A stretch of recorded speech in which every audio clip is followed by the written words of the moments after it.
Bonsoir à tous, merci de nous retrouver en direct sur la page Facebook de la télé de Lyon, comme TV, pour l'émission Images de Pro, co-animée avec Laurent Duboucher. Bonsoir Laurent. Bonsoir Miguel. Comment ça va? Bon, impeccable. Voilà, on se retrouve tous les 2 mois pour Images de Pro. Ce soir, la thématique. Sujet. Absolument, je t'en prie Laurent. C'est moi. Absolument. Les initiatives et métiers de la métallurgie dans Lyon, un vecteur de croissance pour le territoire. Vaste sujet. Et Tout autour à de fait. la table ce soir, on va commencer par les dames, puisqu'il n'y en a qu'une ce soir. Laure Minchenot, bonsoir. Vous êtes responsable donc de la Business Unit Formation continue au pôle formation 5889. Voilà, je te laisse continuer. Chacun son tour, on va dire. Impeccable. Impeccable. Pascal Charot, société Charot basée à Sens. Ah bah voilà, celui-là, ça va être compliqué. Et Jean-Marc Denis, bonsoir Jean-Marc. Ce soir pour l'UNM et JS0, je l'ai bien dit?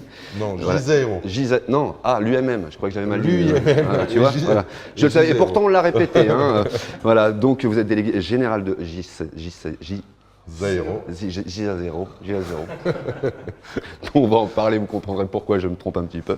Voilà, et ensuite on a... Sylvain Moreau, le groupe MPH à Villeroy et à Sens. Et Patrice Parizeau pour Figeac Aéro. Bonsoir. Comment ça va? Très bien. Détendu, tout le monde? Tout va bien? Impeccable. Voilà, on est là pour parler de vous ce soir. Voilà. En toute décontraction. Laurent, on va commencer par Pascal Charot.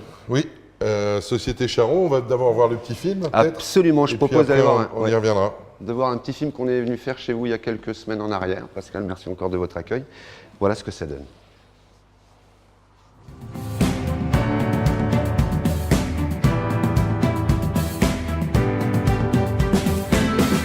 C'est une longue histoire qui a démarré avec mon grand-père il y a 86 ans maintenant, poursuivie par mon père, et je suis dans l'entreprise depuis 30 ans. Ce n'était pas forcément une passion, ça l'est devenu avec le temps, à force de côtoyer nos troupes qui sont, on le sait tous, très sympas, très accueillantes et très solidaires dans les bons moments et dans les moins bons. Donc oui, aujourd'hui c'est devenu une vraie passion d'être leader en France sur les gros ballons d'eau chaude. C'est quand même une très très belle satisfaction pour moi et pour tout le personnel. Globalement, la plus grande activité, c'est la fabrication de matériel de production d'eau chaude sanitaire. C'est-à-dire que nous trouvons nos produits dans tous les lieux importants qui nécessitent beaucoup d'eau chaude, lorsque vous lavez les mains, lorsque vous prenez une douche. Donc l'hôtellerie, les campings, les grands ensembles, le Stade de France, partout où l'équipe de France joue, il y a des ballons d'eau chaude Charot. 30 métiers dans l'entreprise, c'est ce qui me passionne aussi, c'est que les métiers sont différents, donc les hommes, les femmes, les âges, les diplômes, tout est extrêmement différent, 30 métiers, une vingtaine dans l'atelier, une dizaine dans les bureaux.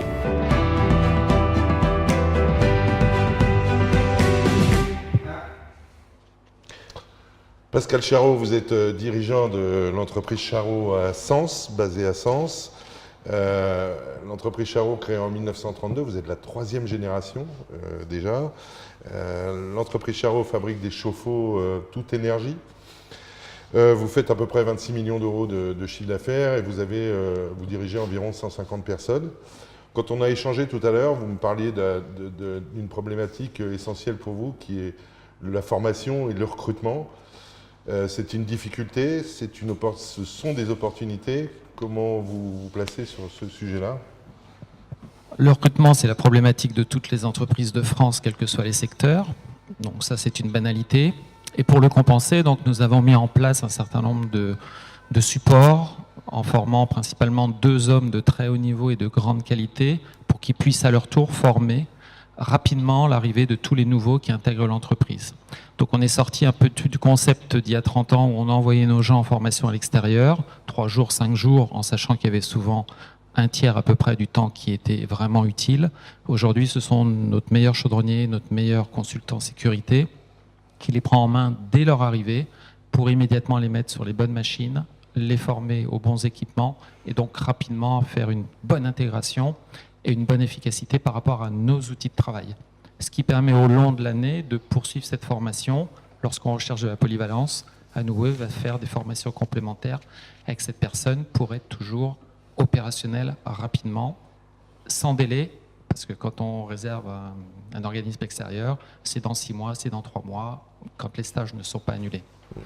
Et le consultant sécurité, qui a été nommé il y a quelques années, a suivi toutes les formations obligatoires, pontier, cariste, gerbeur, etc., des métiers et des formations qu'il faut faire absolument. Et ce qui permet que dès que le salarié arrive chez nous, dès la première semaine, il va suivre ses formations qui réduisent considérablement les accidents de travail. Et donc on a fait d'énormes progrès dans ce domaine-là. Beaucoup de contrats d'apprentissage, ou vous passez par l'apprentissage, ou le recrutement se fait par Pôle emploi, se fait comment? Beaucoup moins de contrats d'apprentissage par rapport à il y a quelques années, simplement parce qu'on est confronté, comme un petit peu tous les collègues, à des jeunes parfois moins motivés. Donc on préfère prendre des gens qui sont en recherche d'emploi et donc de peaufiner leur formation chez nous. On est revenu un petit peu, et malheureusement, parce que c'était un de mes credos il y a quelques années, on avait 7-8 jeunes en permanence, mais on s'est aperçu que malheureusement, d'abord souvent trop jeunes, la législation interdit de leur faire 80% des activités s'ils ont moins de 18 ans. Donc finalement, on est confronté à des jeunes qui sont un petit peu sous-utilisés, en risque de danger par rapport à nos matériels, et finalement très peu productifs. Par contre, quand on en a un, clairement, derrière, il a embauché en CDI de façon permanente. L'entreprise Charot, c'est aussi une histoire de famille, on l'a dit tout à l'heure, et tout a démarré avec la serrurerie. Oui, le grand-père qui a 12 ans travaillait chez Fichet-Bosch à Sens, à 18-19 ans, a monté sa petite entreprise artisanale pour faire des serrureries, ferronneries. Il avait un talent fou. Et rapidement, avec ma grand-mère, il a réquisitionné la buanderie pour faire la peinture et des choses comme ça.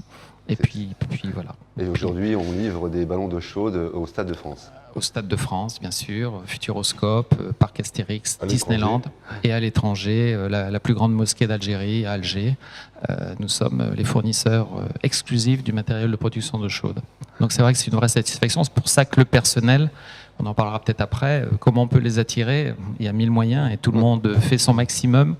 Le salaire et les rémunérations sont évidemment importantes, on ne va pas se le cacher, mais ce n'est pas la seule chose. J'ai plaisir à leur apporter un peu de fierté dans leur travail. Alors, ce qui est intéressant aussi sur l'entreprise Charot, c'est qu'elle est présente dans la cité. Déjà, elle est partenaire de Comcom TV, il faut le signaler, mais l'entreprise Charot est partenaire de beaucoup de clubs sportifs, de beaucoup de manifestations à caractère culturel. Et ça, je trouve que c'est une démarche intéressante. C'est une des questions que je vous avais posées justement quand vous étiez venu sur le JT, des JT. C'est cette, voilà, justement, comme dit Laurent, c'est cet attrait que vous avez pour ce qui vous entoure, le monde associatif, le monde culturel. Pourquoi? Est-ce que c'est parce que d'abord vous êtes C'est un long cheminement. Alors ma mère était extraordinairement généreuse, sans moyens, mais extrêmement généreuse. Elle était catholique et c'était une vraie catholique, mais pratiquante dans le bon sens. Donc elle aidait toutes les personnes qui, dans notre quartier, en avaient besoin jusqu'à ces derniers jours, malheureusement. Elle aidait tout le monde. Mon père, c'était plus de façon financière. J'ai une femme. Ça a été transmis. C'est des déclics qui viennent. Comme je dis toujours, il y a des périodes où on reçoit beaucoup, quand on est jeune principalement, quand on s'installe. On a besoin d'être aidé par les parents, par les amis, pour les déménagements, pour tout, pour le travail. Et puis il y a un âge où on a la chance d'avoir un peu stabilisé sa vie. Et c'est là qu'il faut donner. Donc c'est un échange permanent. Donc ça ne vient pas à 18 ans, on a d'autres préoccupations à 18 ans que de faire des dons ou de s'engager. Mais il y a un âge où on se dit waouh. Moi aussi, quand j'avais 18 ans, que je jouais au FC Sens, j'avais des survêtements, j'avais des maillots floqués, et à aucun moment je me posais la question de savoir d'où ils venaient. C'est vrai. Et avec le recul, et les bénévoles qui m'emmenaient tous les dimanches à Dijon, à Besançon ou ailleurs. Et évidemment, quand on devient adulte et qu'on a 3 enfants, on commence à comprendre ce que c'est qu'un engagement. Et donc ça vient petit à petit. Et aujourd'hui, nous sommes tous très fiers dans l'entreprise de pouvoir aider je ne vais pas dire le nombre aujourd'hui, on en reparlera peut-être demain. Ah, avec plaisir, mais il y en a un paquet, ouais. Mais je pense que c'est une nécessité pour vivre bien, être bien dans sa tête, d'aider les autres. Merci Pascal. Juste petite parenthèse quand même, parce que j'imagine que les gens qui ont l'habitude de nous regarder se sont aperçus qu'on n'était pas sur le plateau de Comcom TV. Donc voilà, vous l'avez constaté, nous sommes reçus ici. Donc nous sommes à Moneto, frontière Auxerre-Moneto. Auxerre-Moneto. Ouais, on est vraiment frontière quand même. Oui. Et nous sommes chez vous. Oui. Voilà. Alors où est-ce qu'on est exactement pour que nos web spectateurs sachent exactement Oui, il faut parler dans le micro. Donc, bonsoir. Donc, vous êtes ici dans la maison de l'entreprise, qui est un site qui héberge sur cet endroit le siège du MEDEF de Lyon, de l'UMM de Lyon, et du pôle formation 89-58, 58-89, comme tu voudras. Donc, sur un même site. C'est un peu tout à fait particulier. Hein. Il n'y a pas 50 sites comme ça qui regroupent les organisations patronales et les centres de formation au même endroit. Et là, nous sommes dans un atelier tout à fait High-tech.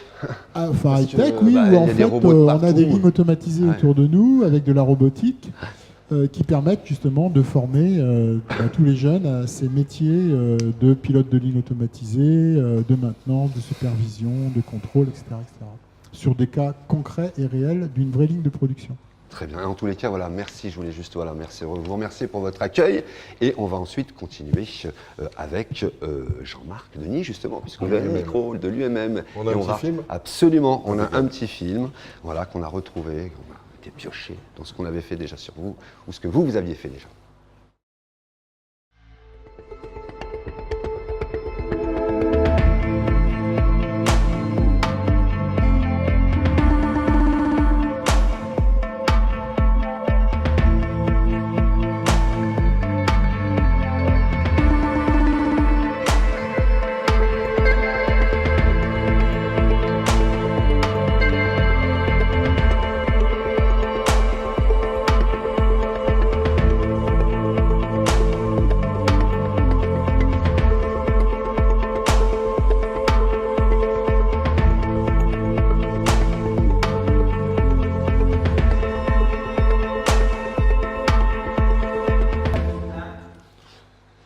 Alors Jean-Marc Denis, bonsoir. Vous nous accueillez ce soir au sein de l'UIMM, ou la maison de l'entreprise qui accueille l'UIMM. Tu le dis bien, toi. Ouais, moi je le dis Ouais. bien. L'Union des industries et métiers de la métallurgie. C'est la plus vieille confédération syndicale patronale de France, créée en 1901. Ah oui. Alors, il faut dire que la métallurgie, ça représente beaucoup de gens. Ça représente 43 000 entreprises en France, 1,5 million de salariés environ, donc 92% en CDI. Tout à fait. Hein. Les services de la maison de l'entreprise sont des services juridiques, innovation, emploi, formation, hein, on l'a dit. Et vous-même, Jean-Marc Denis, vous êtes chargé de développement industriel et innovation, et vous êtes aussi le délégué général de Gisaero. Tout à fait. Gisaero, c'est quoi Nouvellement créé, hein, je crois d'ailleurs. Ouais. Comment ? Nouvellement créé. Hein. Nouvellement créé, oui. Donc Gisaero a un peu plus d'1 an maintenant. Et pourquoi cette démarche ? Parce qu'on s'est très vite rendu compte que sur le territoire Iconais, donc de Lyon, pour ceux qui ne comprennent pas Iconais, il y a eu des gros investissements qui ont été faits dans la sous-traitance aéronautique. Donc en particulier, Patrice est là, il en parlera encore mieux que moi. Donc la reprise du site à Auxerre par Figeac Aéro, avec des investissements importants en prévision. La même chose sur le nord du département avec le site qui est à côté de Sens, je cherche de Cap Technologies, voilà, je vais y arriver. De l'autre côté, Vous avez le droit de vous aider entre vous. Oui, hein, Ouais, n'attendez rien de nous. Hein. C'est pas un jeu. mais Hein, c'est voilà, pas- un jeu. Vous prenez le Et après, micro. on a l'arrivée de la reprise de Zodiac par Safran, enfin, etc. Donc il y a des gros investissements qui ont été faits dans le secteur aéronautique. Et moi, je me suis rendu rapidement compte qu'il n'y avait pas que ces boîtes-là qui faisaient de la sous-traitance aéronautique. Et donc, j'ai fait un peu le tour des adhérents de l'UMM sur le territoire pour me rendre compte que beaucoup d'entre eux avaient des pourcentages importants dans la sous-traitance aéro. Donc, on a commencé à les rencontrer, discuter, les réunir, partager autour de la table, pour se rendre compte qu'ils avaient tous une problématique de fond, dont Pascal a parlé tout à l'heure, qui est le recrutement, qui est vraiment un problème terrible en ce moment chez les industriels, mais partout en France, Et puis sur, très sur très vrai beaucoup de corps de métier. sur notre voilà. territoire. C'est Et donc, incroyable. la notion de base, c'était de dire que l'union fait la force et que plutôt que chacun aille faire du recrutement dans son coin, le mieux, c'était de se fédérer pour travailler ensemble, contacter les entités locales qui sont la préfecture, qui sont Pôle emploi, qui sont la maison de l'emploi, etc., etc., et leur expliquer qu'on avait des besoins de recrutement. Et là est né, sous l'égide en fait, du préfet de l'époque, préfet Moreau, l'idée de dire, et il a demandé à l'UMM, est-ce que vous ne pourriez pas concrétiser quelque chose d'un peu plus structuré. Donc on a créé ce groupement qu'on a appelé Gisaero. Alors, il y a qui dans ce groupement, Jean-Marc Denis ? Alors qui est le groupement iconais de la sous-traitance aéronautique. Donc ça se prononce Gisaero. Gisaero. Voilà. Ça, j'y Donc arrive, dedans, je le tiens. aujourd'hui, on Gisaero. est 12 adhérents. Donc de The Windings, qui est une petite boîte du coin, mais qui est en forte croissance, qui est spécialisée dans la fabrication de moteurs électriques, qui a donc beaucoup de demandes en ce moment, en particulier avec l'émergence de la cobotique. Antalis, qui est un tôlerie, qui fait de la tôlerie mais aussi de l'usinage, qui a une grosse charge de travail en ce moment et qui recrute. David Bickford, donc, que tout le monde connaît sur le territoire, hein, qui est une très grosse entreprise à côté d'Ery, qui a toute une activité sur... lui fabrique en fait des détonateurs et par exemple il fait sur les sièges éjectables du Rafale, il faut pouvoir les... etc. Donc il a une part d'aéronautique. Figeac Aero, donc là je ne vais pas en parler parce que Patrice en parlera beaucoup mieux que moi. Cap Technologies, je l'ai dit tout à l'heure, qui est un des sous-traitants importants aussi de l'aéronautique. MK Composite, je le fais dans l'ordre alphabétique. MK Composite, qui est une boîte qui fait partie du groupe MKR, qui est à côté de Clamcy, qui travaille beaucoup pour Airbus, hélicoptère, qui est dans le composite. MPH, Silver vous en parlera beaucoup mieux que moi. Rossler, donc Rossler qui est à Sens, qui est un des sous-traitants importants il est sous-traitant des sous-traitants puisqu'en fait il fabrique toutes des machines qui concernent la finition de pièces, en particulier la tribofinition. Seva, qui est un bureau d'études à Saint-Florentin, qui travaille beaucoup sur les outils à destination de la maintenance aéronautique, beaucoup sur le Rafale. Cirlam, qui est une boîte qui est au sud de Sens, qui a beaucoup d'activités de chaudronnerie dans les ressorts, etc., et qui a une part de ces activités dans la sous-traitance aéronautique. Et à l'époque, Zodiac Actuation System, donc anciennement Présilec, qui maintenant vient d'être pris par le groupe Safran et qui est rentré dans la branche électronique et défense du groupe Safran. Voilà. Et la maison d'entreprise, bien sûr, qui a un peu fédéré tout ça. Voilà, je vous ai décrit un peu qui sont les membres du GIS-Aéro. En gros, ça représente 1242 emplois, quand même. Ah oui. Uniquement sur le département. Voilà. Ah. Sur les 12 sociétés. Ouais. Moi, ce que je trouve remarquable dans cette liste, mais aussi de ce qu'on peut voir dans Lyon, c'est qu'il y a une technicité énorme, un savoir-faire énorme sur le territoire, et il y a une innovation très significative sur le territoire. Alors en innovation, vous pouvez peut-être, Jean-Marc Denis, nous en dire deux mots. Vous travaillez avec qui? Quels sont les dispositifs? En 2-3 minutes. En 2-3 minutes. Alors l'innovation, c'est un terme générique très galvaudé maintenant. Hein. Tout le monde veut faire de l'innovation. Ce qu'il faut comprendre, c'est que c'est une valeur de développement économique essentielle. Une entreprise qui n'innove pas a de grandes chances d'être en grande difficulté à moyen terme, si ce n'est à court terme. Deuxième critère, l'innovation, c'est quelque chose qui demande une très grande rapidité. Pour innover, il faut être rapide, parce que, évidemment, il y a beaucoup de monde sur les marchés. Et ce qui se passe aussi, c'est que dans les métiers de la métallurgie, parce que là, j'ai parlé de sous-traitance aéronautique, mais c'est tous un peu des métallos quand même, hein, il y a du composite, etc. Mais il y a un impact important qui arrive, qui est l'impact du digital et du numérique, qui fait que les métiers changent. Et que de plus en plus, il faut trouver des compétences et des techniciens qui savent parler à la fois mécanique, flux de production, etc., mais aussi big data, objets connectés, modèles numériques, fabrication additive, etc. J'en passe beaucoup sur la fameuse industrie du futur. Mais là, ça a un impact considérable dans le monde industriel. Qui n'est plus si du futur que ça, hein. C'est plutôt on y est maintenant là. Hein. Ah, il faut faire attention quand même, parce que, on va peut-être pas ouvrir le débat sur l'industrie du futur ce soir, mais on pourra l'ouvrir une autre fois. après. Mais il y a des pépites qui sont déjà, quelques pépites qui sont déjà. Par contre, il y a quand même beaucoup de PMI industrielles qui sont tout juste au 3.0. D'accord ? Donc il va falloir quand même leur faire passer la marche qui est assez importante. Donc l'intérêt d'un groupement comme celui-là, c'est de travailler ensemble, d'exprimer des besoins ensemble et de faire du collaboratif. Alors pourquoi j'ouvre la porte du collaboratif ? Parce que en fait, nos financeurs, qu'ils soient nationaux ou régionaux, territoriaux, ont pris une stratégie de financement en disant on va financer en priorité les projets collaboratifs. Donc moi, quand tu me disais, Laurent, quel est mon métier ? Mon métier, c'est de détecter des idées d'innovation dans les entreprises, les faire mûrir, les porter par une stratégie d'entreprise et voir comment on peut l'accompagner, la financer pour la porter vers un nouveau marché, par exemple. Et on se rend compte très rapidement que tout seul, c'est faisable si on a des moyens. À plusieurs, c'est beaucoup plus facile. Et là, on a une meilleure écoute des financeurs.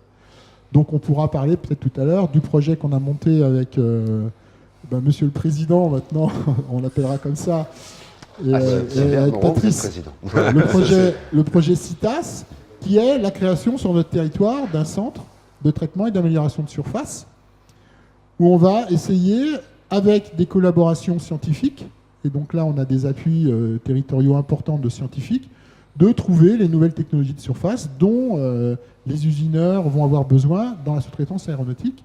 Et ça, on ne peut pas le faire tout seul. Il faut le faire en groupement. Et ça, c'est difficile de regrouper, justement. Vous sentez que vous... Alors, ils en parleront encore mieux que moi, parce que moi, j'ai été les voir les uns derrière les autres, en fait. Pour ça, vous avez été porteur du projet, en fait, de cette pour leur expliquer qu'ils n'étaient pas concurrents, d'accord, mais qu'ils étaient quelque part complémentaires.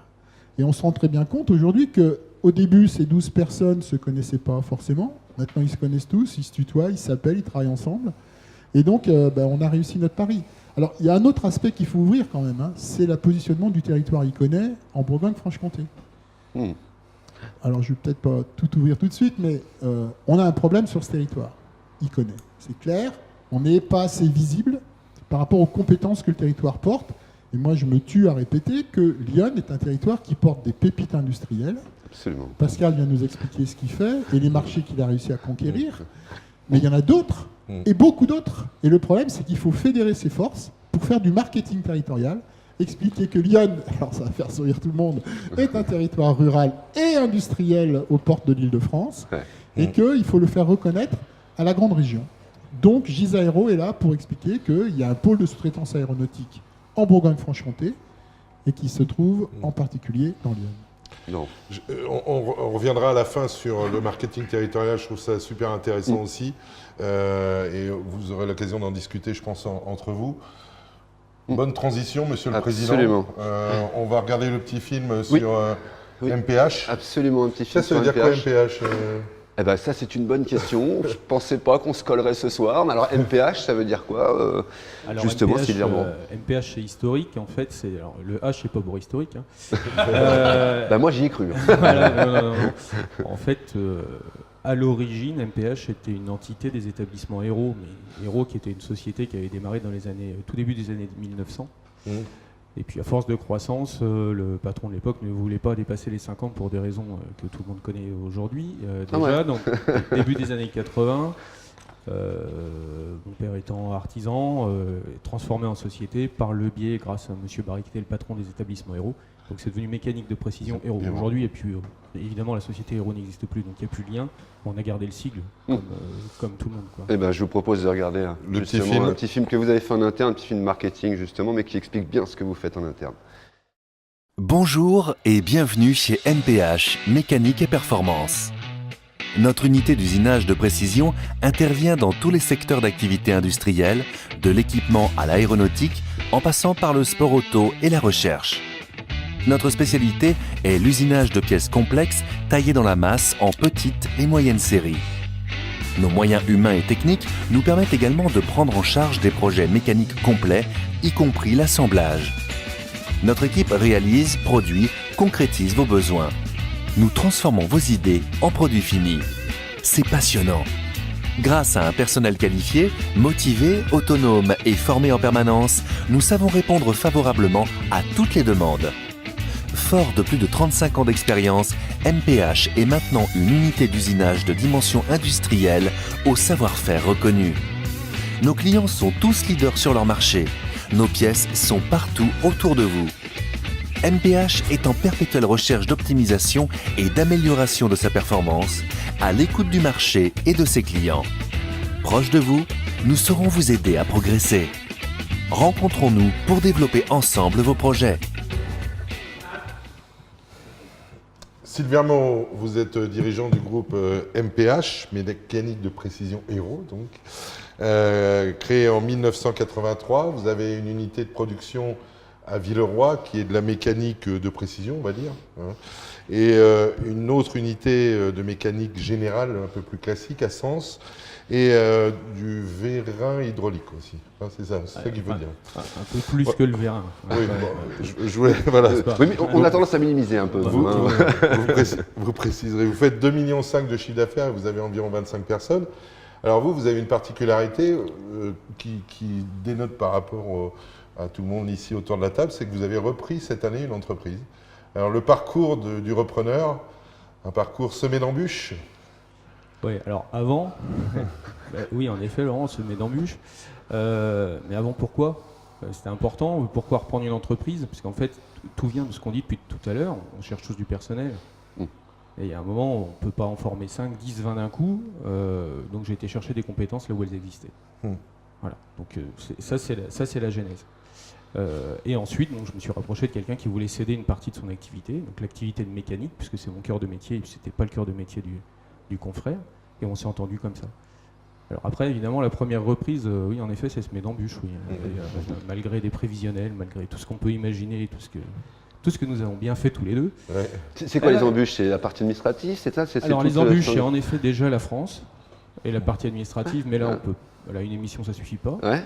Bon, on en fera une autre alors. Non, mais non, puis c'est un petit peu rébarbatif, et surtout c'est pas positif, donc on va rester sur les aspects positifs. Et puis reprendre une équipe qu'on ne connaît pas, avec tout un tas de croyances qu'on avait sur l'équipe, vérifier les moyens de production qu'on a rachetés.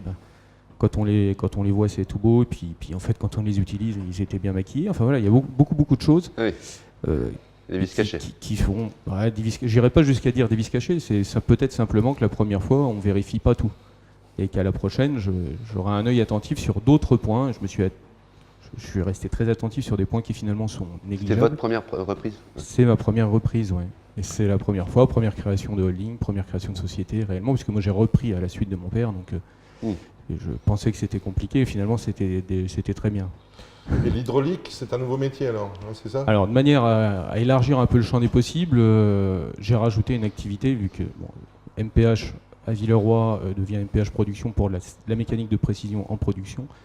MPH Service a été créé pour être plus proche de nos clients, puisque c'est quelque chose que je perdais en augmentant mes compétences d'un côté, je perdais la proximité des clients. Et bon, un des gros métiers en tension aussi en ce moment, c'est tout ce qui est hydraulique, alors que ce soit pour le BTP, pour le fluvial, pour tout. En fait, il y a de l'hydraulique partout. Dès qu'il y a la transmission de puissance, il y a de l'hydraulique. Et le directeur de site que j'ai recruté était hydraulicien. Donc c'est pour ça que je l'ai recruté aussi, c'était pour avoir tout de suite une deuxième activité complémentaire. Parce que reprendre de la mécanique pour de la mécanique, ça n'aurait pas été totalement cohérent. Il fallait que j'ouvre la possibilité de faire du chiffre, tout simplement. Voilà. Et puis ça draine de la mécanique, ça draine de la chaudronnerie, ça draine de la machine spéciale, ça draine énormément de choses, l'hydraulique. Énormément de choses. Alors on va s'adresser maintenant au président de Gisèle. De Gisèle. Oui, je le dis bien maintenant. Alors, président du CITAS, vice-président de Gisèle, donc de l'association. Président du CITAS, le CITAS, c'est en fait c'est le fameux projet collaboratif principal dont parlait Jean-Marc tout à l'heure. C'est la création d'une plateforme de traitement de surface, qui est un des métiers tendus de notre métier. C'est qu'on fabrique des pièces, on n'a personne pour les faire, donc c'est pas simple.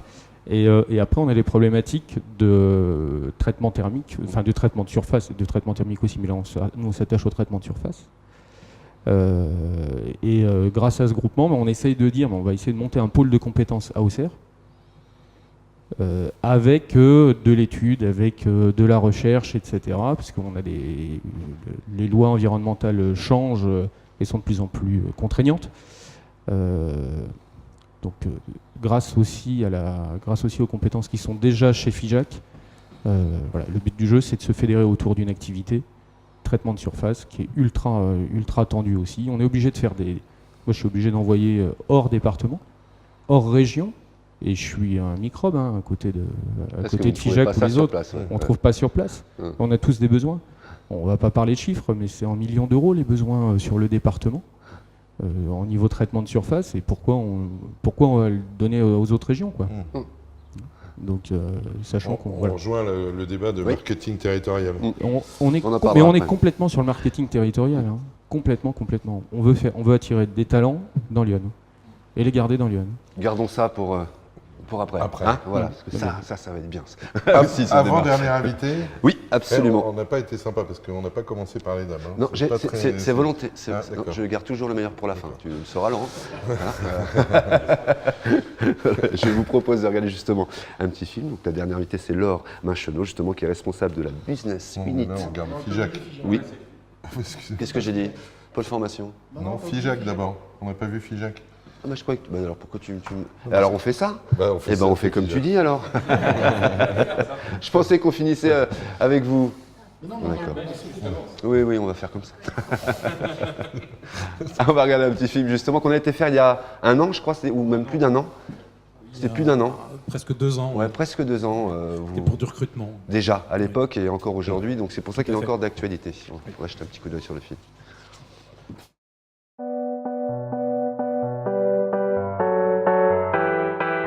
Bonjour, Patrice Parisot, donc je suis le directeur du site de Figeac Aéro Auxerre, société en pleine croissance où nous recherchons à employer des fraiseurs, des tourneurs et également des contrats d'apprentissage donc au service méthode dans les ateliers pour faire des futurs opérateurs et régleurs et également des ingénieurs pour nous accompagner sur de l'amélioration continue ainsi que sur de la logistique et du chargé d'affaires en relation avec les clients. Donc derrière moi, l'atelier de fraisage où nous allons aller voir une opératrice qui est issue d'une formation CQPM au pôle formation 5889 qu'on a employé aujourd'hui en contrat, qui règle les machines aujourd'hui. On lui confie des machines de plus d'1 million d'euros. Nous irons voir aussi le tournage secteur en crise aujourd'hui chez nous, puisque gros besoin de recrutement pour pouvoir répondre aux besoins de nos clients, qui sont les grands donneurs d'ordre de l'aéronautique. Aujourd'hui, le groupe peut se targuer d'avoir au moins une pièce du groupe Figeac dans tout ce qui peut voler aujourd'hui en France et à l'étranger. Alors, Figeac Aéro, nous recevons Monsieur Parisot. Figeac Aéro, création en 1989 à Figeac, dans le Lot-et-Garonne. Donc, société récente, hein, relativement récente. On fait les 30 ans cette année. Ouais, Par rapport à nos autres invités, vous faites des pièces spéciales pour l'aéronautique, mais pas que.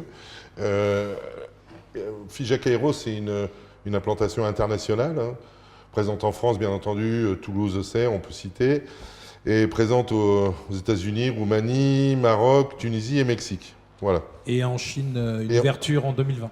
Et en Chine en 2020. Alors moi, ce que j'ai trouvé intéressant, parce que je suis allé sur votre site, hein, ce que j'ai trouvé intéressant, c'est votre démarche RSE, où vous mettez l'humain, l'environnement, mais aussi les relations partenaires en avant dans votre démarche. Et puis, vous avez aussi une partie très orientée innovation et recrutement. Je suis allé voir votre site dédié au recrutement. Il y a des quantités d'annonces qui apparemment ne trouvent pas preneur,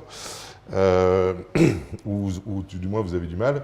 Ça sur le plan national, c'est ça? Oui, national. Même mondial. Ouais. Ou même Ah oui, mondial. même mondial, d'accord. Donc le groupe représentait l'année dernière 380 millions d'euros de chiffre d'affaires à peu près, Tout à fait. Ouais. 3300 personnes. Vous allez faire plus de 500 millions vous Plus de disiez 500 millions et on va arriver à 4000 employés cette année à peu près. D'accord. Et puis la progression d'Auxerre aussi qui est très très significative, puisque vous étiez à peu près à 8 millions l'année dernière, avec une progression déjà de 3 millions.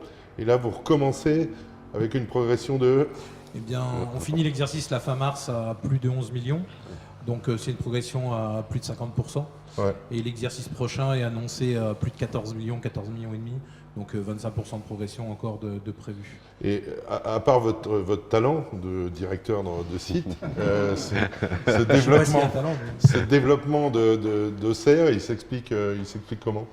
Eh bien, la présence de Figeac Aéro un peu partout dans le monde, justement, d'avoir créé un site low cost en 2013, je crois, si ma mémoire est bonne, en Tunisie, et c'était une demande de notre client principal, Stelia et Airbus, à l'époque, mais qui a amené presque plus de travail en France que sur le marché low cost. Et c'est quelque chose que le PDG ne s'attendait pas. Et du coup, ça a permis de développer la société. Et tous les ans, depuis après la crise de 2010, c'est des progressions à 20% du chiffre sur le groupe. Donc on est devenu leader européen de la sous-traitance aéronautique depuis septembre.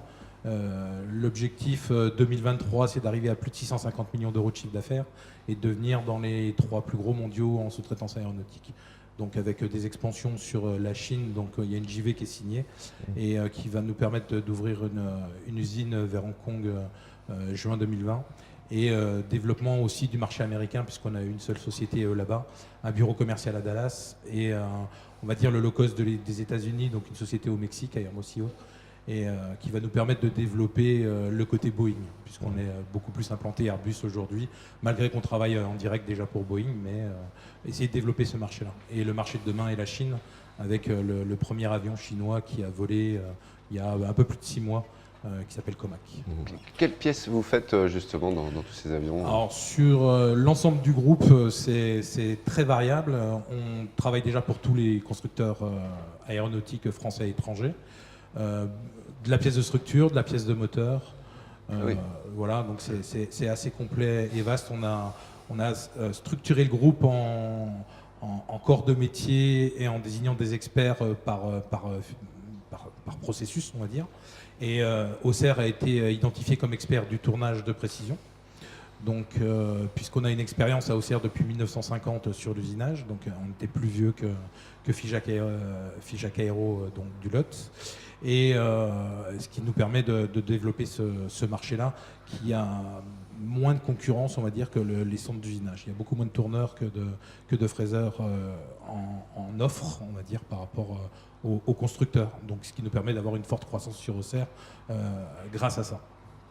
Donc toujours avec une problématique de recrutement, j'imagine. Alors énorme, parce que quand on avait fait le petit film, c'était une trentaine de personnes qu'on recherchait. On a été repris donc en novembre 2016 par le groupe Figeac Aéro, on était 70. On est un peu plus de 100 aujourd'hui et j'ai encore une quinzaine de postes d'ouverts dans les ateliers, dans la structure, aux méthodes, pour essayer de développer plus vite, donc renforcer les méthodes qui sont passées de à peine 10 à ils sont plus de 15 aujourd'hui. Et j'ai encore au moins 3 postes d'ouverts sur ce service-là. Et dans les ateliers, encore une dizaine dans les ateliers. Vous disiez que je ne reconnaîtrais pas les lieux. Ce film a 2 ans à peu près. Ça a encore tout changé. Oui, on essaye de devenir vraiment au standard aéronautique. Alors, l'industrie n'est plus germinale comme on pouvait l'imaginer. Donc, germinal. Ouais, germinal. J'entends ça souvent. J'aime bien ce terme-là parce que c'est l'image que les jeunes peuvent avoir. Bien sûr, absolument. Et c'est pas du tout ça. C'est vraiment une industrie de demain avec. C'est des ordinateurs sur les machines. Et tout est à commande numérique. Tout à fait. Et puis donc pour venir au standard aéronautique de propreté, de rangement, donc on a fait d'énormes travaux. C'était déjà clean, quand on y est allé. C'est encore plus. Il faut aller voir aussi MPH qui travaille pour l'aéronautique. On peut manger par terre presque. On n'est jamais. Vous êtes justement, vous êtes très à cheval là-dessus, justement, dans chacun de vos. Sur Figeac Aéro, c'est une image forte où on m'a demandé ouvertement d'arriver au standard Figeac Aéro sur le site d'Auxerre. Donc fini les fuites d'huile, tout de suite on intervient quand il y a une machine, parce que souvent c'est ça, c'est d'éviter déjà qu'il y ait des fuites déjà, et donc travailler là-dessus. Donc une maintenance en amont. D'où des gros investissements au Auxerre. On a eu un peu plus d'1 million d'euros d'investissement sur le dernier exercice. Il y a quasiment entre 1,5 million et 2 millions de budgétés sur l'année prochaine. Pour un chiffre d'affaires à 11,5 millions, donc c'est quand même énorme. Le groupe investit quasiment 50 millions d'euros cette année. Et il s'est calmé, on va dire, le PDG s'est calmé. En 2017, on faisait 300 millions, un peu plus de 300 millions de chiffre d'affaires. Il a investi 107 millions. Donc c'est énorme. Donc comme on est coté en bourse maintenant, on est obligé de rendre un peu de compte. Donc on a calmé un peu ça pour essayer de pouvoir s'autofinancer. Et c'est pour ça que les investissements ont été ralentis un peu. Enfin, la progression du groupe, c'est 17-18% de chiffre d'affaires. Oui, c'est 20-25% de prévu jusqu'à même voire 30 jusqu'à 2023. Après, on va essayer de stabiliser avec une croissance seulement de 10%, si je peux dire seulement. Prenez le micro. Juste pour ajouter quelque chose, ce qu'il faut mettre en face de ça, c'est la croissance d'Airbus, Boeing, etc., sur le nombre d'avions qui se fabriquent tous les mois. Et la courbe, c'est pas une courbe plate, c'est une courbe exponentielle. Pas exponentielle, mais avec une très forte pente. Et le problème qu'on va avoir... Oui, pour Boeing... Oui, non, mais ok, d'accord. Ah bah oui. Mais le problème qu'on va avoir très rapidement, c'est que la pression sur les sous-traitants de rang de rang 2, de rang 3, elle est de plus en plus forte. Et donc, ils vont tous avoir à investir pour être productifs en qualité, etc. Et ils vont avoir besoin de recruter. Donc, on va reboucler la boucle. Et on a un vrai problème sur les métiers de la métallurgie. Et chez Figeac Aéro, la politique de formation, puisque Pascal Charot parlait d'une formation plutôt interne, hein, si je résume. Vous, quelle est votre démarche en termes de formation? Alors, Figeac a sa Figeac Academy à Figeac dans le Lot. Sur Auxerre, on travaille fortement avec Pôle Formation, 58-89, il ne faut pas que j'oublie. Et on se fait taper sur les doigts. Oui, c'est vrai. Et, donc je retiens. Et non, on travaille beaucoup avec eux. À la reprise par Figeac Aéro, l'objet de votre visite à l'époque était pour un job dating pour ça. Et on a fait plus de 10 apprentis, je crois. Moi, je dois en avoir 14 ou 15 apprentis qui vont du bac pro jusqu'à l'ingénieur. C'est vraiment dans le but de les garder et d'essayer de les former à notre main, si j'ose dire, et pouvoir avoir des compétences sur du moyen long terme. Donc c'est là-dessus qu'on mise. Vous avez un parcours perso dans cette entreprise un peu atypique. Est-ce que vous pouvez nous en parler un peu, justement? Discret. Non, mais parce qu'on en avait parlé effectivement il y a 2 ans. Alors, j'ai déjà un parcours scolaire très, très atypique, oui, comme vous le dites. J'ai pas fait de grandes études parce que comme quoi tout est possible. À ma 2e, 5e, on m'a dit qu'il faut aller un peu dans l'industrie. À l'époque, ça marchait comme ça, donc j'ai un CAP de tourneur. Et puis je me suis dit que ça suffisait peut-être pas, donc j'ai fait un bac F1 après, donc en passant par une seconde d'adaptation. À l'époque, c'était encore possible, donc revenir sur du bac technique. J'ai travaillé pendant 4 ans et j'ai fait un BTS productique en congé de formation, et que j'ai obtenu en 96. Et puis après, j'ai évolué un peu dans la hiérarchie ou dans les fonctions au fil de l'eau. Et ça fait 6 mois maintenant où je suis retourné à l'école, à l'IFAG, où je fais un master en management d'entreprise. C'est très bien ce témoignage, parce que ça permet aux jeunes qui vont regarder cette émission, qui la regardent en ce moment, que voilà, tout est possible. Tout à fait. Et il y a des passerelles maintenant qui existent un peu partout. On va en parler justement. Je ne vais pas tout manger. C'est en effet une bonne transition. Merci. C'est en effet une bonne transition pour le pôle formation. Cette fois-ci, on y va. Puisque nous recevons Laure Macheneau, responsable de la business unit formation continue au pôle formation. On va peut-être voir 58-89. 58-89, je suis désolé. Et on y tient. Et on va voir le petit film d'abord. Absolument.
Laure Macheneau. Oui. Il faut faire attention parce que c'est pôle formation 58-89. Alors je vais faire court sur le pôle formation parce qu'on va vous laisser un peu plus la parole. C'est du CAP au bac plus 5. J'ai vu ça sur votre site qui est très bien fait d'ailleurs. C'est 800 jeunes formés par an sur Auxerre, Sens, Joigny, Nevers. Voilà. Et c'est 100 collaborateurs. Oui, sur l'ensemble du dispositif, chambre syndicale et pôle formation, oui. Eh ben, je vous laisse la parole maintenant. Alors, je suis Laure Macheneau, je représente le pôle formation. Moi, je pilote l'activité formation continue. Mais cet outil de formation, il a une vocation plus large. Nous sommes l'outil de la branche, l'outil des entreprises qui nous administrent. Et notre vocation, c'est d'amener les compétences sur le territoire. Alors, comme tout le monde l'aura compris, pôle formation 58-89, ça veut dire qu'on couvre les départements de la Nièvre et de l'Yonne. C'est important parce qu'on est un réseau national. En fait, le réseau, il couvre toute la France sous l'appellation pôle formation ou encore d'autres appellations variées. Mais on est vraiment tous dans une logique de fournir des compétences. Donc, du CAP au Bac+5, ça veut dire qu'on sait mobiliser les dispositifs d'apprentissage, les dispositifs d'alternance via le contrat de professionnalisation, la formation continue pour les salariés d'entreprise. Et puis les marchés dits de reconversion. Aujourd'hui, sur les bassins d'emploi, il y a des gens sans travail et en face des entreprises qui recrutent sur des métiers techniques. Et ces gens-là, il faut les amener à évoluer sur les métiers qui recrutent. Et tout ça, ça se fait par le biais de financement, en gros, de l'État, des régions et de Pôle emploi pour amener ces gens vers l'emploi. Donc dans le dispositif, vous disiez, 800 jeunes en apprentissage, 3000 personnes qui sont formées en formation continue par an. Nos métiers cœur, c'est ceux dont on a parlé depuis le début. Tout à l'heure, on a vu une vidéo autour des métiers de la chaudronnerie et du soudage. On travaille aussi sur les métiers de l'usinage. Jean-Marc le disait tout à l'heure, autour des métiers de la conduite, d'installation industrielle, la maintenance.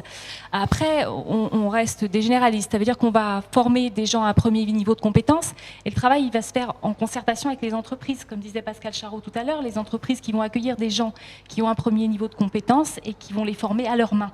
L'idée étant, c'est ce que disait Patrice tout à l'heure, d'accueillir, Patrice parlait des apprentis, d'accueillir des apprentis, de les garder, de les fidéliser pour qu'ils puissent monter en compétences et puis faire monter en puissance les entreprises. Peut-être juste de dire ce que j'ai entendu, moi, c'est que les entreprises, elles cherchent des candidats de qualité et finalement, elles n'ont pas beaucoup parlé de prérequis. Elles n'ont pas dit je cherche systématiquement des gens qui aient des niveaux de diplôme incroyables.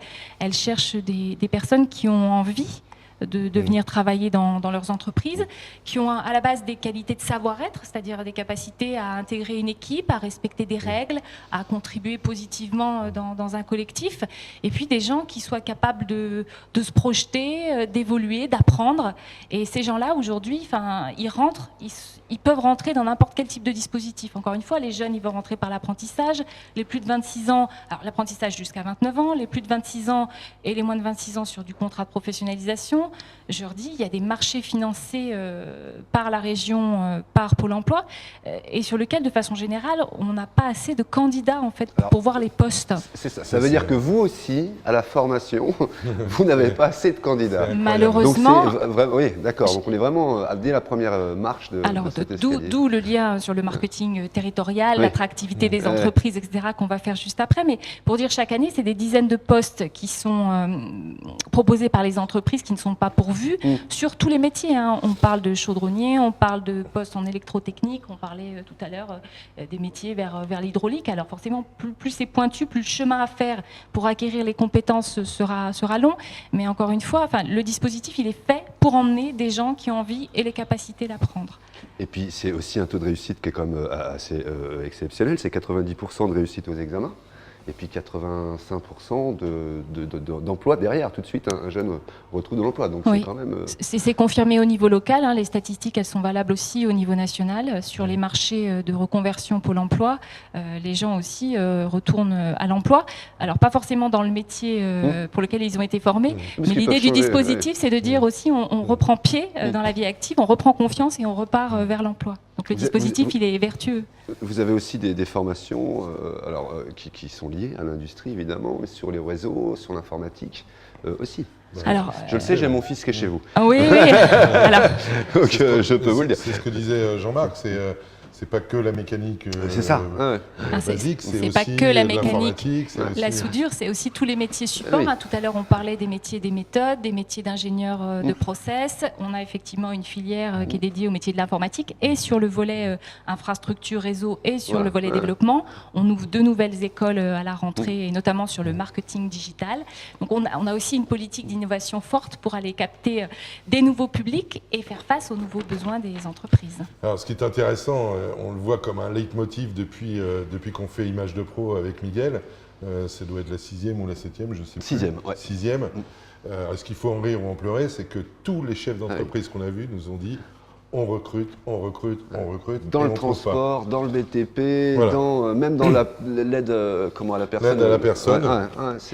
Il y a des Et efforts. aujourd'hui, dans l'industrie. Il y a des efforts colossaux qui sont faits notamment par les branches pour moderniser l'image que les gens ont des métiers. Nous, on a des ateliers découvertes avec l'UIMM où les gens viennent pratiquer le métier sur des sessions d'une demi-journée. Alors on pratique, on touche, on se sensibilise, on découvre.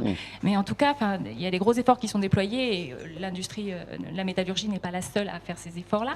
Je pense qu'il faut poursuivre dans le temps, convaincre par les exemples de réussite. Et puis vous disiez, toutes ces filières qui viennent aujourd'hui se compléter, faire en sorte que les parcours ils puissent être beaucoup plus composites qu'avant, beaucoup plus composés. On fera la preuve qu'on est des filières d'excellence. Et puis il y a la notion de marketing territorial. Jean-Marc, ça vous tient à cœur. Donc, mais alors, il y a de l'emploi, il y a de l'emploi, oui, il y a des offres, on a du mal à recruter, etc. Mais est-ce que ce n'est pas un problème justement du territoire? Est-ce que le territoire n'est pas assez, est-ce que les jeunes, une fois formés, on les voit partir? Donc qu'est-ce qui fait que ce territoire n'arrive pas à les garder? Il y a un problème dans Lyon, mais il y a un problème dans la Nièvre, pour Côte d'Or, en Saône-et-Loire, en Franche-Comté. Il y a un gros problème sur le recrutement. Moi, évidemment, je vais mettre ma casquette UMM, donc je vais vous parler beaucoup d'industrie. Comme l'a très bien dit Laure, on a déjà un problème vis-à-vis de la jeunesse, qui est d'expliquer que l'industrie, c'est un métier de technologie. Et c'est pas, comme l'a dit Patrice, germinal. Donc moi, j'ai toujours des expériences dans la tête, c'est d'emmener, des élèves ingénieurs dans des hauts fourneaux et qui vous disent on va aller chez Zola. Et quand tu vas dans les hauts fourneaux et que tu ouvres les lignes de contrôle de process, tu as des contrôleurs temps réel qui sont de la très haute technologie. Et tout est comme ça dans l'industrie. On touche du doigt la très haute technologie. Le problème, c'est d'expliquer aux jeunes que travailler dans l'industrie, c'est noble et c'est technique et c'est technologiquement pointu. Et donc ça peut être un moyen de découvrir de vraies carrières, quoi. Là, on a un vrai problème pour attirer du monde dans l'industrie. Donc ça, c'est le point 1.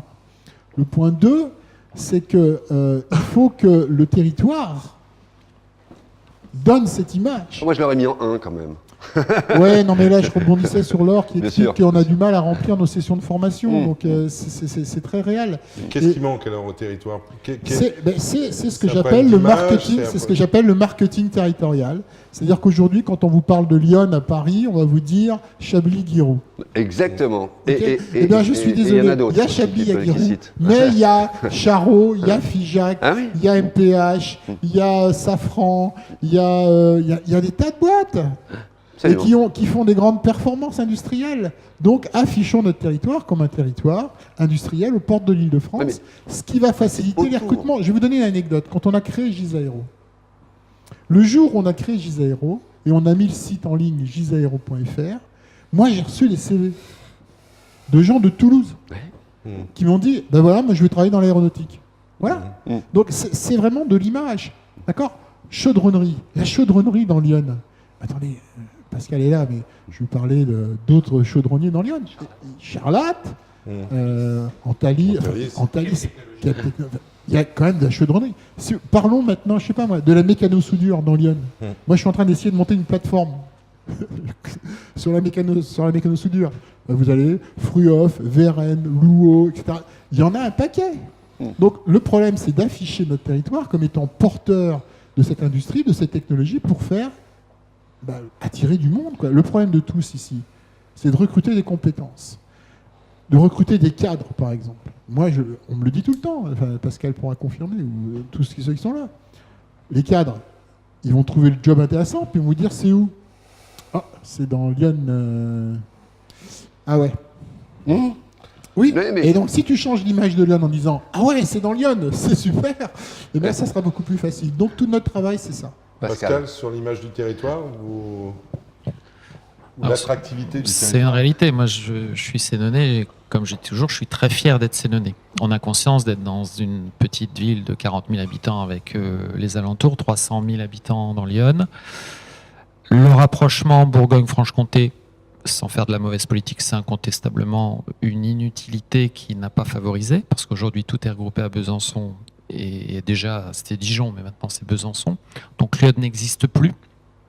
Il suffit de voir notre ami Alain Pérez à la CCI. Lyon, on n'arrive plus à la faire exister. J'imagine qu'au MEDEF, c'est pareil, ou à la Chambre patronale. Donc plus on regroupe et plus on est, comme on est petit, on est petit, hein. On est 300 000 habitants, on ne va pas devenir 700 000 habitants, on n'est pas Toulouse à Sens. Donc moi je suis évidemment très fier d'être fier des entreprises sénonnaises, mais bien entendu, seul, on ne peut pas faire plus que nos petits moyens. Donc nous, on essaye que Charreau perdure, existe, recrute les meilleurs, disponibles, mais on n'a évidemment aucun levier supplémentaire pour faire ce marketing territorial. Ça, c'est une réalité. Oui, c'est pour ça qu'on parlait tout à l'heure un peu individuellement des projets collaboratifs, le CITAS en l'occurrence. C'est aussi pour ça qu'on s'est regroupé pour amener un peu de la compétence dans Lyon, et le fait d'avoir des technologies de pointe comme ça sur le territoire, on espère que ça va attirer aussi des compétences. Ça fait partie du marketing. Le fait d'avoir des postes, c'est très bien, d'avoir des postes ouverts de cadre. J'en ai eu plusieurs ces 2 dernières années d'ouverts. Mais il faut aussi que les époux ou les épouses trouvent du travail dans Lyon. Je suis le premier concerné. Mon épouse cherche du travail à bon entendeur. Dans quoi? Allez-y, c'est le moment où jamais. Dans quoi? Dans l'accueil, l'assistance administrative. Voilà. Et ben voilà. C'est placé, merci. Non, il faut le dire. Mais c'est compliqué parce que ça remet en cause aussi le fait de rester ou pas sur le territoire pour certaines familles, quoi. Mais on parlait de la jeunesse tout à l'heure. Nous, pour travailler à Comcom TV, beaucoup avec la jeunesse qui sont en formation ou encore à l'école, qui nous disent mais nous, on finit nos études, on va à Dijon ou on va à Paris et on ne revient plus dans Lyon. La question que je leur pose, mais pourquoi? Mais il n'y a rien, on ne sort pas, on ne peut pas sortir. Ils ne parlent même pas de boulot parce qu'ils savent qu'il y en a pour certains jeunes du boulot dans Lyon. Sauf qu'autour de ça, il n'y a rien pour rester dans Lyon. C'est-à-dire que c'est une galère pour certains qui prennent le train à Sens, qui viennent par exemple à Auxerre, comment en train pour pouvoir aller faire au CIFA ou au pôle formation, etc. Il y a tout ça qui pose problème. Juste pour dire, effectivement, la concurrence est rude sur les campus au sens large. On n'est pas loin de Troyes, on n'est pas loin de Dijon. Je me balade dans les rues d'Auxerre et je vois des grosses affiches en disant « Viens nous rejoindre à Dijon », alors qu'il y a un campus à Auxerre. Je parle du campus ici sur le site, je parle aussi de ce que fait l'université de Bourgogne en local. Enfin, aujourd'hui, on est aussi en train de développer et d'essayer de trouver des moyens pour créer une vie étudiante et faire venir des jeunes sur site. Patrice parlait de la formation de l'IFAG qui est déployée en formule exécutive pour les cadres d'entreprise. L'IFAG, elle existe en formule traditionnelle pour les étudiants et aujourd'hui, pouvoir afficher des produits comme l'IFAG qui sont des écoles de commerce et de management, ça capte aussi des nouveaux publics. Les 2 nouvelles écoles, WIS et EPSI, on est encore fortement positionné sur les filières supérieures via l'école d'ingénierie T2I. Donc on pense aussi que toute cette offre différenciée, elle peut capter du public. C'est le cas puisqu'on a des jeunes qui viennent pour 1 an ou 3 ans d'un petit peu toute la France pour faire leur alternance ici. 300 000 habitants, pardon. Non, juste pour rebondir ce que disait Laure, l'IT2I a été la première école de France à faire des ingénieurs en alternance. Et ça s'est fait à Auxerre. Sylvain, vous avez quelque chose à dire sur le marketing territorial? Alors, Sylvain, moi je rebondis. Donc, marketing territorial, c'est une certitude. Je suis un peu comme Jean-Marc. Tant que les gens n'ont pas envie de venir chez nous, dans Lyon, c'est une chose. Et puis il faut aussi rappeler qu'on est là pour parler aussi de l'industrie. L'industrie, je reviens sur ce que disait Pascal, il faut être fier de ce qu'on fait dans l'industrie. Nous, dans l'industrie, on crée de la richesse. Il ne faut pas oublier ça, on part d'un produit brut pour le transformer en un produit utile. Et ça, peut-être que dans n'importe quelle boîte, que ce soit le petit serrurier ou la très grosse structure, on crée de la richesse. On fabrique quelque chose, on est acteur de tout ce que d'autres dépensent après, mais enfin, en tout cas, nous, on la crée.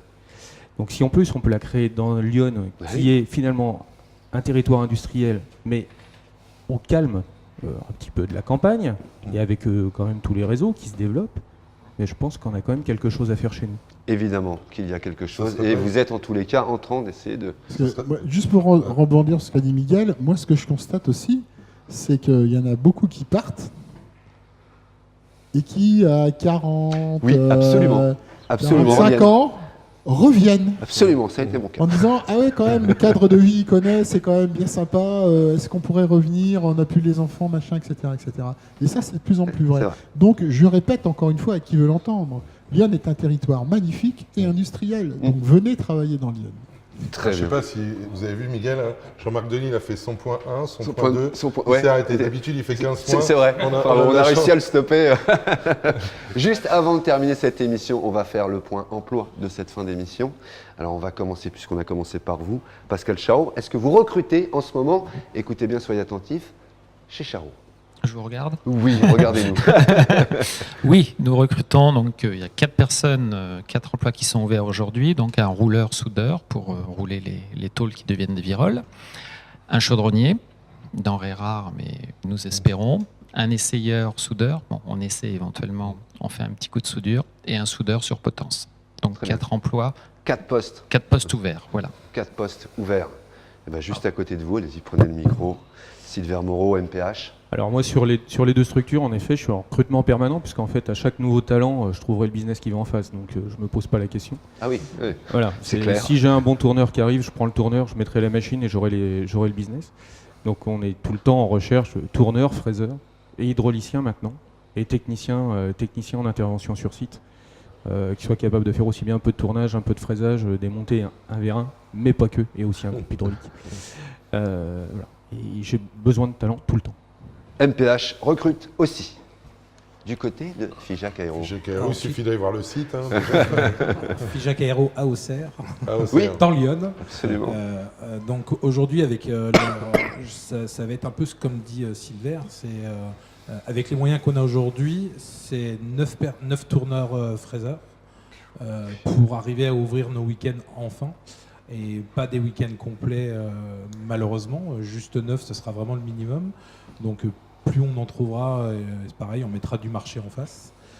C'est de l'évolution aussi interne, c'est pour ça qu'on ne l'ouvre pas forcément officiellement, mais on a 2 metteurs au point en plus à recruter aux méthodes, un programmeur NX et un responsable administratif et financier également en recrutement depuis peu. Eh ben, ça recrute toujours et encore. Et alors, pour évidemment, pour pouvoir avoir tous ces postes-là, il faut aussi une formation. Et j'imagine que vous devez remplir aussi vos formations. Nous recrutons en permanence pour les entreprises via l'alternance, apprentissage, contrat de professionnalisation et marché de reconversion. Donc, sur tous les métiers évoqués, des soudeurs chaudronniers, des usineurs.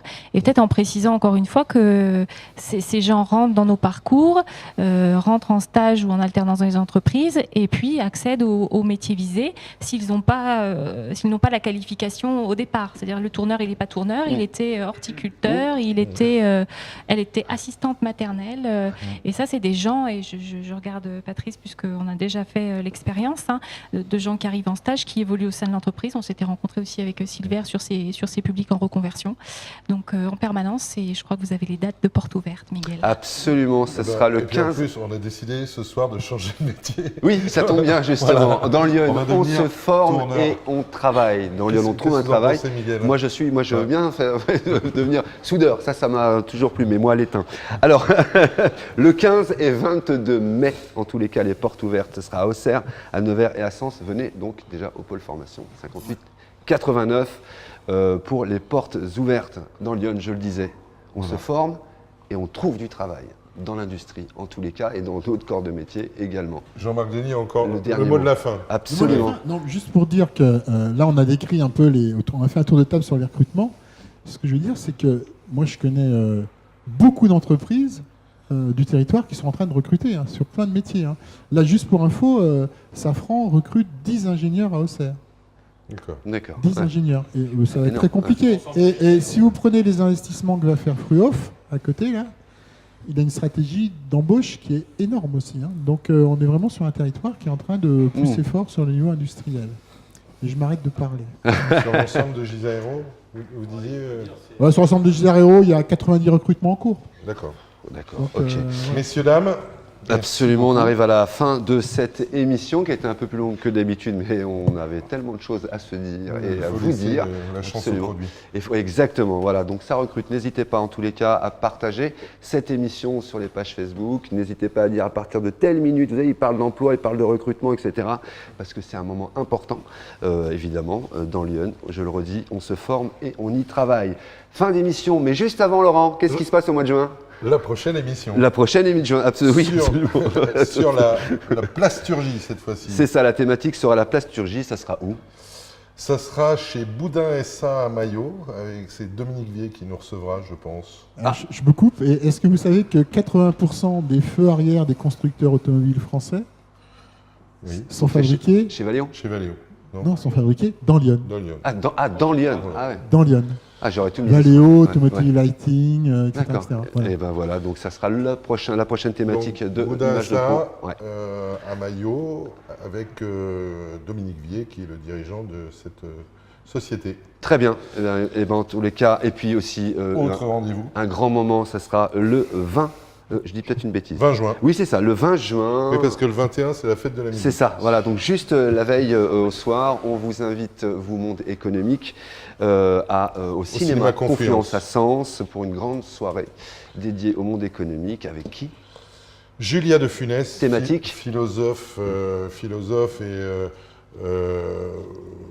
orientée ressources humaines. Absolument, La une thématique, experte. Ouais. Voilà, la thématique, c'est une philosophe qui a écrit La comédie inhumaine, Oui, absolument. sur le nouveau management, et qui va nous parler des perspectives de management au XXIe siècle. Voilà, et c'est la petite fille de Louis de Funès, C'est la petite évidemment, fille de Louis de voilà, Funès. qui sera au cinéma. Cinéma Donc, Confluence vous à êtes- 18h30 le 20 juin. Voilà, donc tout ça sera également Venez en nombreux. direct sur la page Facebook de Place Comcom limitée. TV. Place limitée à 150 personnes. Oui, oui. Voilà, attention. Voilà, les places vont être chères. Voilà. Voilà, en tous les cas. Absolument, à Sens. Sens. Voilà, voilà. Ça sera votre tour de venir sur le scénario. Je précise la plus belle ville du monde. Voilà, très bien, très bien. Donc Sens, la plus belle ville du monde, Auxerre, la plus belle capitale au monde. Voilà, hein, comme ça tout le monde est content. Merci en tous Miguel, les cas. merci beaucoup. Merci à vous, messieurs, dames. Absolument, merci vraiment à vous. Merci de à votre Fred. accueil. Merci beaucoup à l'équipe technique, Frédéric Brûlé à la réalisation et Thomas Jagnot à l'image. Et puis voilà, tout ce qui a été mis en place qu'on ne voit pas. Et ben, c'est un petit jeune justement qui est derrière, voilà, qui a 18 ans et qui se donne à fond et qui prépare son BTS audiovisuel. Vous voyez, voilà, exactement. Merci Laurent. Bonne soirée, merci Miguel. À BDO À bientôt. encore pour cette émission. À bientôt. Et à très bientôt. Ciao, Image ciao. de pro. Demain, demain midi, en tous les cas midi 10 en direct pour le JT des JT d'informations locales sur la page Facebook. Les 5 dernières minutes. Avec les 5 dernières minutes. Demain, ce sera, voilà, ça c'est une bonne question. Demain, ce sera avec Frédéric. Ça sera avec qui? Alors, il y aura un invité, comme à chaque fois. Je ne l'ai pas en tête. En tous les cas, merci de votre attention. Merci, bonne soirée. Bonne Merci soirée à vous. tous. Ciao, bye. Au revoir.